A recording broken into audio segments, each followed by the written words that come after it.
Hi everyone, welcome to our newest training course, SEO Made Easy. Today we're going to be breaking down SEO to its simplest form. In fact, so simple that by the end of the video, you'll be able to accomplish one of two things. You'll either be able to do SEO yourself, or you'll be much more educated when it comes to hiring an SEO company so you can make sure you're hiring the right company and hold them accountable to the results you're looking for. So the topics we're covering are: what is SEO, on-site optimization, off-site optimization, and we'll talk about a few different SEO tools. Let's dive right in. What is SEO? SEO, which is short for search engine optimization. The meaning of SEO, search engine optimization, is the process of making changes to your website design and content in order to help it appear in the search engines. By optimizing your website for the search engines, you can increase your visibility in the organic or unpaid search results. So, what is the organic section? The screen you're looking at right now is Google's homepage. There are multiple search engines such as Google, Bing, Yahoo, even YouTube, and Pinterest are considered search engines. But the search engine we're going to be using as an example today in this video is Google. So, let's type in a keyword and take a look at the first page of Google. Since I haven't eaten anything yet today, I'm going to type in Thai food Burbank. So what this keyword just triggered is two things. The Google My Business section, which has been called many things over the years: Google Maps, Google Places, Local Map section, the list goes on. You'll notice in the Google My Business section there are only 3 listings that pop up on the first page. Now there's obviously way more than 3 Thai places in the city of Burbank, so why are these 3 Thai restaurants fortunate enough to be on the first page? Well, their Google My Business listings and websites are optimized to a point where Google deems them relevant and authoritative enough to own some first page real estate. We'll go into details on how that works later in the video. The next section, below the Google My Business section, is called the organic section. Typically, you'll see about 10 organic spots on each page of Google, depending on how many ads are showing on that page. Same rules apply here. If your website is optimized properly, you are now a contender for the first page of Google. The goal for any business is to own as much real estate as possible on the first page of Google. But it's different based on the type of business. For local businesses, owning the Google My Business section and the organic section is the ultimate goal. Add paid ads on top of that, and that local business now has the best chance of being clicked on than anyone else on that first page. Let's take seasoned Thai cuisine as an example. You see they're in the map section and the organic section, when everyone else on the first page only has one placement. But if I'm an e-commerce business, then I want to own a different type of real estate on the first page. Let's type in a different keyword: women's shoes. So the key phrase women's shoes brings up 4 sections instead of the 2 sections that Thai Food Burbank brought up. 1, the Google Ads section, which are these listings at the top that actually have the word ad in them. Then Google Shopping, formerly known as Google Product Listings, which are these picture boxes right here. And again, we have the Google My Business section as well as the organic section below that. So as you can see, there's a lot more real estate to own if you're an e-commerce business. One of the key differences between organic and maps versus shopping and ads is if you're listed in the organic section or map section, you can get clicked on 1,000,000 times and not pay for a single click, versus being in the ads or shopping section and paying for every click. One key note you should always remember is the more competitive the keyword, the harder it is to get to the first page of Google. It's never impossible, but it's definitely not an overnight success. For example, the time frame to get on the first page of Google for Thai Food Burbank is normally 3 to 6 months, versus 8 to 24 months for women's shoes. And still at that point, there's no guarantee. So that's the basics of SEO in a nutshell.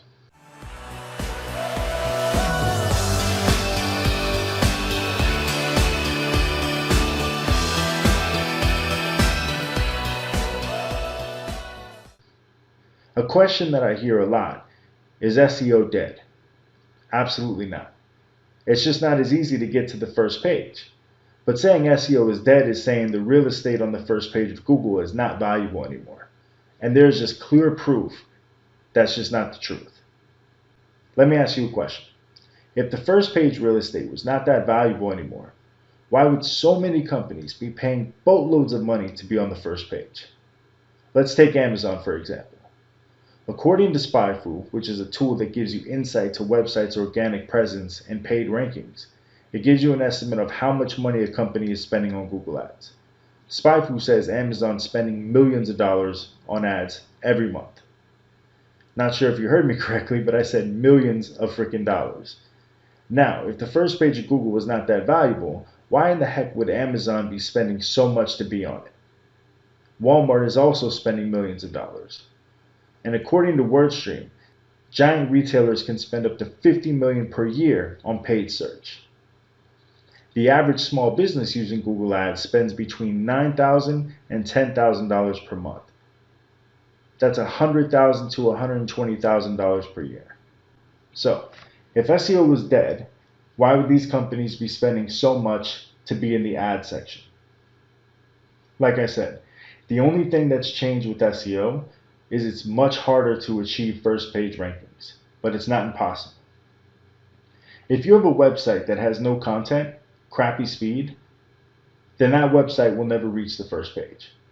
But if your website is optimized properly, it's fast, it's quick, it's mobile friendly, it has the right amount of content, then that first page ranking is definitely possible. It just takes time. So let's dive in to what it takes to optimize a website properly.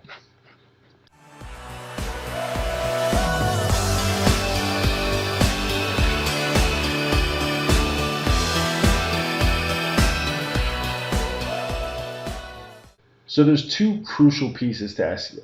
One is called on-site SEO, and the other is called off-site SEO. So let me give you a little history lesson. Before the major algorithm updates started happening, it was super easy to own real estate on the first page of Google. You were able to buy links from link farms or just create a bunch of crappy links and you would get to the first page. Then Google started releasing new algorithm updates that made it much harder for black hat SEO tactics to work, and the industry was rocked. I remember hearing from multiple SEO companies in that time frame that the majority of their clients were getting penalized and websites started disappearing from the first page. For reputable SEO firms, this was the best thing that could happen. You couldn't buy junk links anymore, so a lot of SEO companies became irrelevant. With that being said, the importance of off-site to on-site was about 80-20. 80% of getting to the first page was off-site and 20% was on-site. Fast forward today, and those numbers have shifted drastically. On-site SEO is just as important as off-site SEO is. And the reason this industry gives business owners like yourself such a bad taste is because there are SEO companies still pushing off-site as the main function of getting to the first page, which is just not the case anymore. So, let's educate you on what on-site SEO actually is. On-site SEO is the process of making your website search engine friendly. In simple words, this means adjusting certain elements on your website so that search engines are able to crawl and understand the content and structure of your website. For example, having the right content is one of the most important things to getting to the first page. You not only have to have the right number of words on the page, but you need to make sure that the content is relevant, engaging, and relates to the page itself. So if you have a page with the title about astronauts and your content is about donuts, that's not going to help you at all. There's an entire formula to each page on your website. Now, there are two types of rankings when it comes to SEO. Short-term rankings and rankings that last. If you want short-term rankings, you can follow some black hat SEO tactics or old SEO tactics and get some quick wins followed by some quick losses. But if you want rankings that last, you have to be willing to put in the work. And you have to understand that it takes time. Now, you can either do it yourself, which not many business owners have the time to, or you can hire a company to do it for you. That's the goal of this training program, to give you the knowledge and understanding to either do it yourself or make sure you hire the right company. When you're doing on-site SEO correctly, you're accomplishing two things. Thing one, you're helping search engines interpret the content that is on your page. Thing two, Proper on-site SEO is also helping users clearly understand what your page is about. And user friendliness is everything.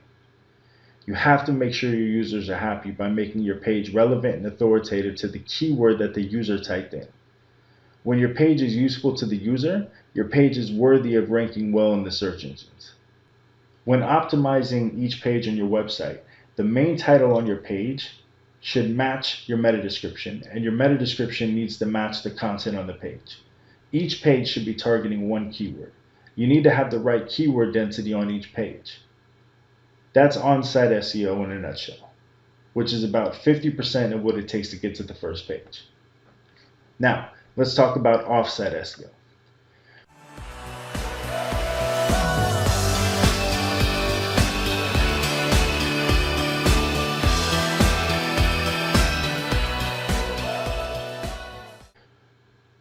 When we talk about the title of this training, SEO Made Easy, that's exactly what I want to do.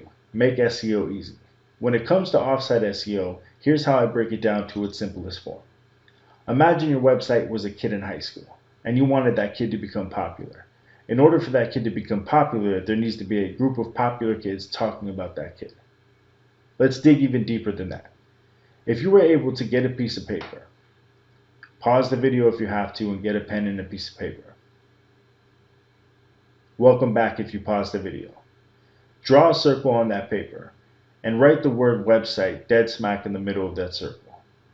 Now, start writing the following words on the outside of the circle: blog, social media, press release, video syndicates, news syndicates, resources. The more things you have outside of your website linking back in, the higher your rankings are going to be. Simple as that. But if you have a bunch of irrelevant things linking back to your site that have nothing to do with your site, the higher the risk of being blacklisted from Google. You need to have relevant and authoritative information linking to your website from other sources. And that's offsite SEO.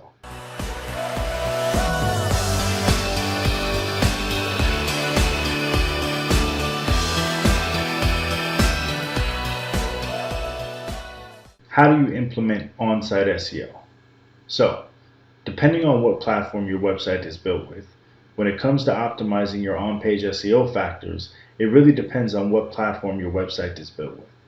If it's WordPress, you can use plugins like Yoast SEO. If it's Wix and Squarespace, it's automatically embedded in their system where you can just input your title tags and meta tags. But when it comes to the more technical part of SEO, like mobile responsiveness, mobile friendliness, schema tags, sitemaps, etc., that's when you either need to be very technical or hire an agency that has experience in this area. And remember, on-site SEO is half the battle. The other battle is doing off-site SEO. Off-site SEO is creating relevant and authoritative information outside of your website linking it.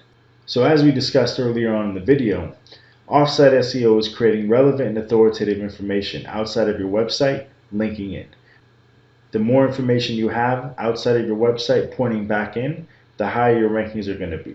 So it's important that you start writing blog posts, maybe do a press release, start building custom infographic links, doing outreach to other websites that are relevant to what you do, start posting on social media and linking those back to your sites. Also, local citations are huge, aka local directories like Yelp, Google, Yellow Pages. And whether you're a local business or national business, having a Google My Business profile and having local citations is extremely important. They're major Google signals that are going to tell Google that you're relevant enough to be on the first page. And as I mentioned, social media is also a huge part of offsite SEO. You should definitely have a presence on all of the relevant social media platforms that pertain to your business. So if you're in retail or an e-commerce business, you should have an Instagram page, a Facebook page, a Twitter page, a Pinterest page. And you should be posting on those platforms all the time and putting links on those platforms back to your site.